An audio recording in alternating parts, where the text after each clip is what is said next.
ये एक गांव में रामू नाम का एक किसान रहता था। रामू ईमानदार और मेहनती था, परंतु उसकी आर्थिक स्थिति बहुत अच्छी नहीं थी। एक दिन वह जंगल से लकड़ियां काटकर लौट रहा था कि उसने रास्ते में एक बंधा हुआ बैल मिला। बैल कमजोर और भूखा था। आ गई और उसने उस बैल को अपने साथ घर ले जाने का निर्णय लिया। रामू ने बैल को प्यार और मेहनत से पाला और कुछ ही समय में वह बैल मजबूत और स्वस्थ हो गया। अब रामू के पास खेती के लिए एक साथी हो गया। वह बैल की मदद से अपने खेत में मेहनत करने लगा। रामू का खेत अब पहले से अधिक अच्छा फसल देने वाले हो गया और उसकी आर्थिक स्थिति भी धीरे धीरे सुधरने लगी।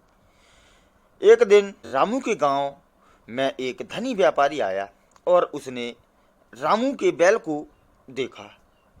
उसे वह भा गया।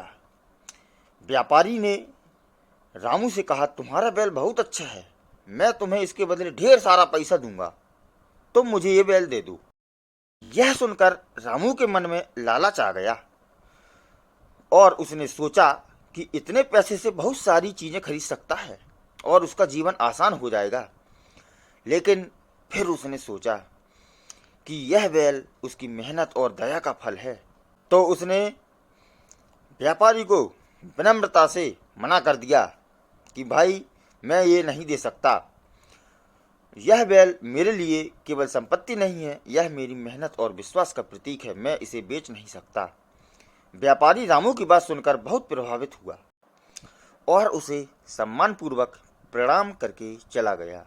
रामू ने अपने निर्णय से सीख ली कि सच्ची खुशी और संतोष केवल पैसे में नहीं बल्कि अपने कर्मों में होती है। इस कहानी से हमें यह शिक्षा मिलती है कि किसी भी चीज़ का मूल्य उसके भौतिक रूप में नहीं बल्कि हमारी मन और मेहनत के लगाव में होता है।